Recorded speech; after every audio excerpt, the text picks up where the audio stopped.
রঘুপুর নামে একটি ছোট্ট গ্রাম ছিল। সেই গ্রামে থাকত রবিন ও তার ছোট্ট পরিবার। রবিন পেশায় একজন জেলে ছিল। বৃষ্টির জন্য কদিন ধরে গ্রামের অবস্থা খুবই খারাপ। আর জালটা নিয়ে যে একটু নদীতে যাব মাছ ধরতে, তার কোনো উপায় নেই। কদিন ধরে নদীতে জাল টানতে যেতে পারছি না, আর বাজার করেও আনতে পারছি না এই বৃষ্টির জন্য। কি গো, ঘরে তো একটাও সবজি নেই, কি হবে গো? ছেলেটাকেও ভালো কিছু খাওয়াতে পারছি না, শুধু ভাত আর আলু সিদ্ধ কদিন খাবো গো? দেখি কি করা যায়। বাবা বাবা, আজকে আমার খুব ইলিশ মাছ খেতে ইচ্ছা করছে। তুমি ইলিশ মাছ আনো না বাবা। গিন্নি, যাও জালটা আনো, দেখি নদীতে যাই, দেখি জাল ফেলে কোনো ইলিশ মাছ পাই কি না। কিন্তু এই দুর্যোগে তুমি যাবে কি করে? দেখছো না বাইরে কত বৃষ্টি হচ্ছে।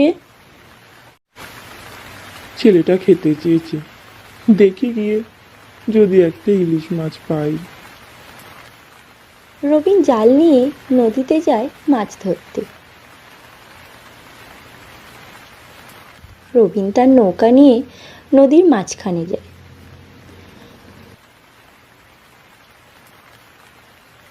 নদীর মাঝে গিয়ে রবিন যখন জালটা ফেলতে যাবে, সে দেখল তার জালটা ছেঁড়া।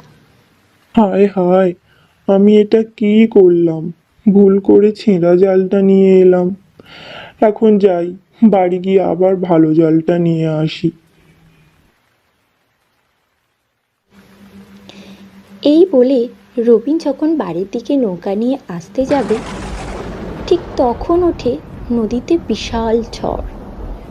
রবিনের নৌকা জলের স্রোতে ভেসে যায়।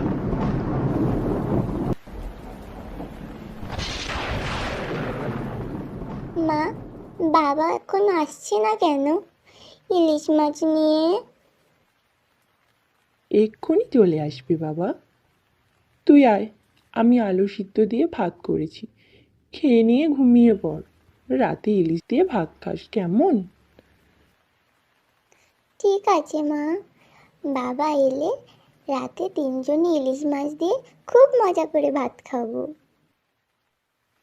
দীপু খেয়ে ঘুমিয়ে পড়ে। আর রবিনের স্ত্রী মিনু সে না ফেরায় তার জন্য অনেক চিন্তা করতে থাকে। মানুষটা এখনো বাড়ি আসছে না কেন? দীপু তো ঘুমিয়েছে।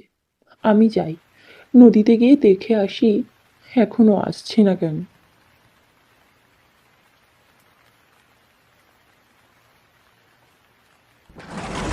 মিনু নদীর ধারে যায় আর চারিদিকে খোঁজে, কিন্তু রবিনকে কোথাও পায় না। কোথাও না পেয়ে মিনু নদীর ধারে বসে কাঁদতে থাকে। কোথায় খেলে গো তুমি? এখনো আসছো না কেন? কেন? কত করে বারণ করলাম, বৃষ্টিতে যেও না, আমার কথা শুনলো না।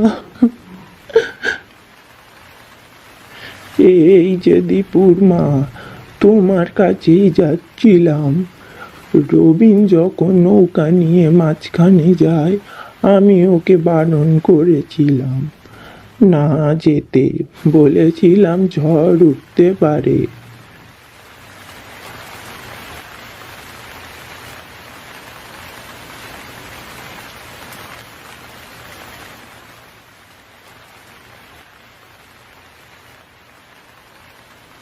রবিন, এত বৃষ্টিতে মাছ ধরতে এসেছো কেন? আরে মনোহর কাকা, আর বলো না, ছেলেটা একটু ইলিশ খেতে চাইলো, তাই চলে এসেছি মাছ ধরতে। কিন্তু ধারে তো ইলিশ পাবো না, মাঝখানের দিকে যাই। মনে হচ্ছে খুব জোরে ঝড় আসবে, মাঝখানে গেলে তুমি আর আসতে পারবে না বাবা। না না কাকা, কিছু হবে না, আমি এক্ষুনি যাব আর চলে আসব। কে শোনে কার কথা? আমার কথা রবিন শুনল না, আর মাঝখানে গেল। তখনই উঠল বিশাল ঝড়, আর রবিনের নৌকা ভাসিয়ে নিয়ে চলে গেল। ওগুলো শুনে মিনু অনেক কাঁদতে থাকে আর বাড়ির দিকে ফিরে যায়। মিনু সারা রাত দরজার ধারে বসে রবিনের জন্য অপেক্ষা করে, কিন্তু রবিন আসে না। পরের দিন সকালে বৃষ্টি থামে না। মনোহর কাকা নদীর দিকেই যাচ্ছিল। হঠাৎ সামনে দেখে রবিন আসছে বড় একটা ইলিশ মাছ নিয়ে। সে ভয় পেয়ে যায় আর বলে ওঠে, ভূত ভূত, বাঁচাও বাঁচাও, রবিনের ভূত আসছে, বাঁচাও। আরে কাকা, এত ভয় পাচ্ছ কেন? আমি ভূত নই কাকা, আমার কিচ্ছু হয়নি।